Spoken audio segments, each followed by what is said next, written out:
cool to kind of live vicariously. I know. We will check back in with you. All right, so for vacation travel, you always got to know how you're going to get there. You're going to fly? You're going to drive? That's the big question, right? Exactly, There's pros and cons for both. This guy has done both, I'm sure. So we talked, Carlos, about flying and the benefits to that last half hour. Right. But now we're talking about driving, just like Chuck and Alyssa did. Yeah, you've heard the old expression, getting there is, half the fun. Well, I have a 3-year-old and a 1.5-year-old, and so I've made that 972-mile trip to Orlando 3 times in the last year. So I've pondered the question, what is better, driving or flying? Let's look at driving first. According to TravelMath.com, gas is going to cost you about $172 round trip from Indy to Orlando and back. As I said, I've got 2 young kids, so we stop halfway down and halfway back somewhere in Marietta, Georgia, that area, where a decent hotel is going to cost you, with taxes and fees, around $120.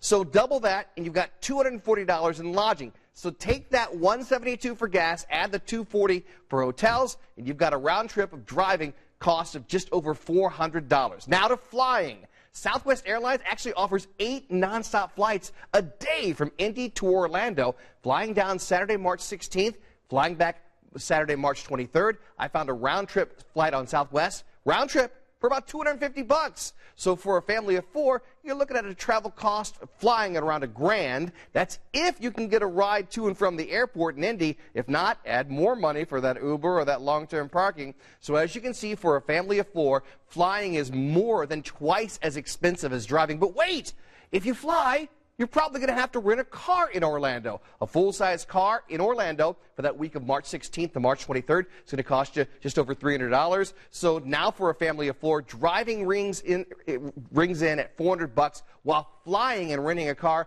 more than 3 times the cost of driving. So driving is the better choice if, you're into cost. But here's the biggest factor. The total flight from Indy to Orlando is just 2 hours and 15 minutes. So 2 hours of flying versus 2 days of driving. Only you can decide what that's worth, Julia. And I know where Julia's going. Well, I will tell you. So we drove last spring break to Florida. And it was miserable, and I know people.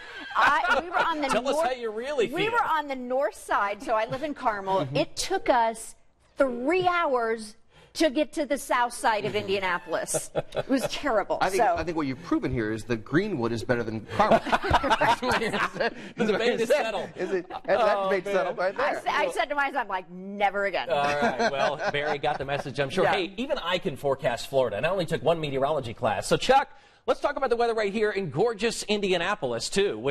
We know you're seeing perfect weather down there in Destin.